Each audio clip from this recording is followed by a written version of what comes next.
What was the kind of inspiration for you wanting to make this film? Oh, it was, I have to admit, it was a little more practical than inspired by creative juices. Like, how do we, we have a low budget, how do we make a small film and sort of back the budget into the project? So, only a few locations, only a few characters, and I've got a bunch of other film projects that we're trying to get off the ground with some Hollywood executive producers and things like that. Didn't happen, so this really made the most sense to make. But, like anything, you want to be passionate about it, and we're telling a nice human story that I thought was both compelling and passionate, as well as being spooky. Well, it's interesting because what you're saying as well is that what this film, out of the limitations of your budget, has forced you to really be creative with the story and be able to tell it in an economical way. Absolutely. Unfortunately, I've gotten really good at that. I haven't made any features that are above $500,000, so it's always just how do you back that dollar into it, and how do you make that dollar stretch, or the pound, as they say here. And with this story as well, tell us more about it and why you wanted to tell it. It was it was inspired by a script I had read by a guy by the name of Matt Giannini, and in fact he has a credit based on his screenplay, which was originally called Death Special. And it just started with this haunting image of this Afghan war vet finding the body of a beautiful local community theater singer in his backyard. And he takes a photograph of her and just keeps it a secret. And that little seed I found so compelling, and I was able to really take that seed and make the story my own. And so are you touching upon post-traumatic stress if he's a vet? Absolutely.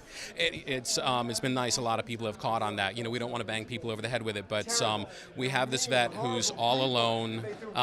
He feels guilt for all the people he left behind. He's got a war injury. His parents are long dead, and he's just become this isolated, very, very damaged individual. So that's one thing I think about ghost stories, which ultimately this is, a supernatural thriller.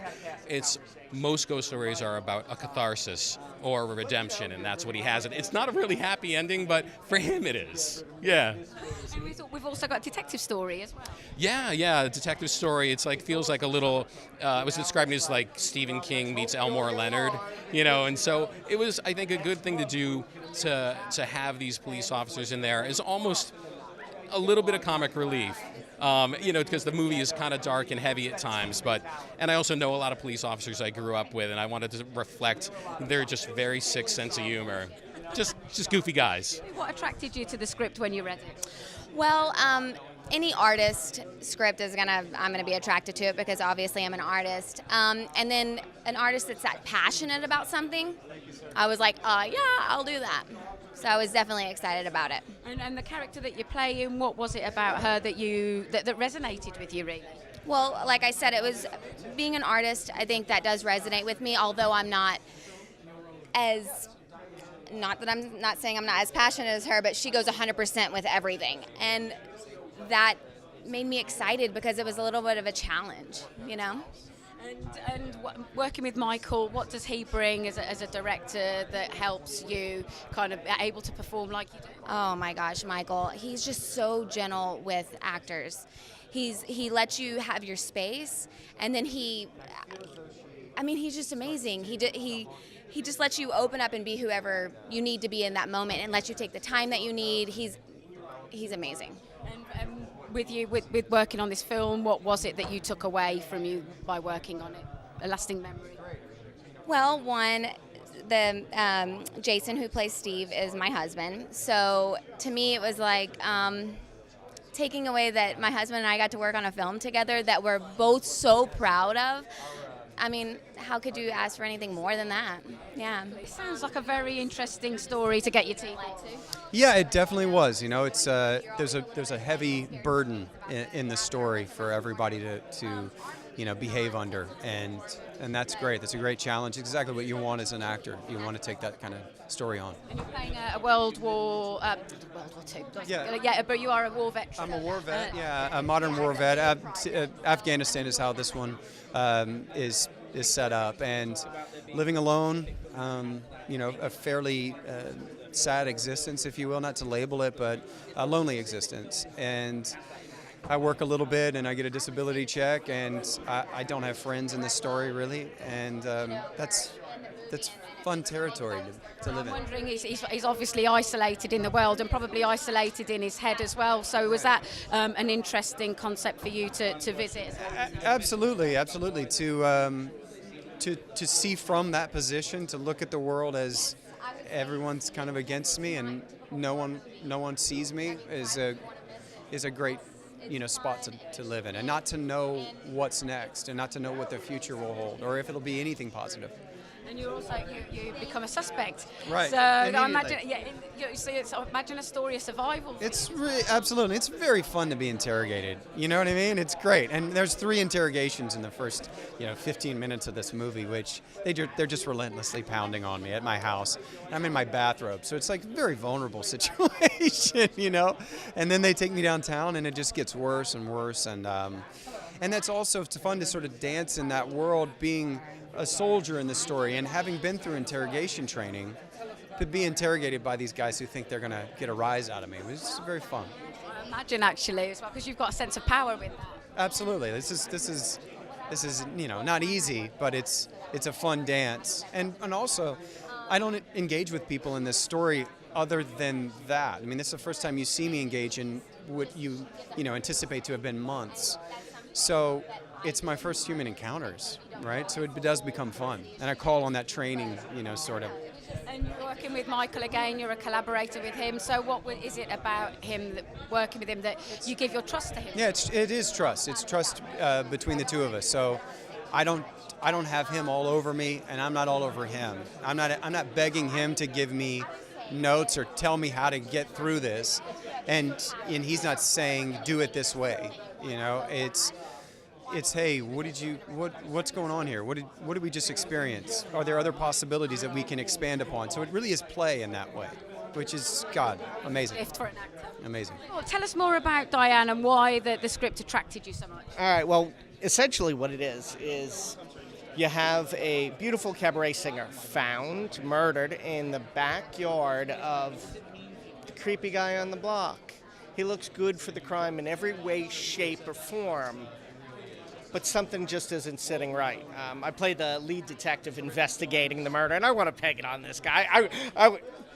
But something's not right. And over the course of the story, Steve, the suspect, starts having these intimate conversations and fantasies with the image of the dead girl. So now all of a sudden, we don't know, is this guy batshit crazy? Or is he seeing a ghost? I can't reveal how it plays out, but the reveal is a lot of fun. It's one of those, it's a fun movie. The music's great. It's a lot of fun. I imagine then for you as an actor, a story like that's got quite a unique take is quite refreshing for you to get your teeth. I love surprise endings. I'm a rabid moviegoer too. I devour movies both as a fan and as an actor. But I love to be surprised. I love when I don't see where it's going. When the story is, whether it's reading a book or watching a television show or doing a movie, I like it when it's one step ahead of me. I did not see this ending coming, and I had that aha moment. I was like, my God, I have to. And when you're playing the role of a detective, do you do any of your own kind of research to ground your character and make it real? Well, I always have the same conversation with the director. Just take me through your fantasy world. Tell me about what you're thinking. When you daydream about this, what do you see?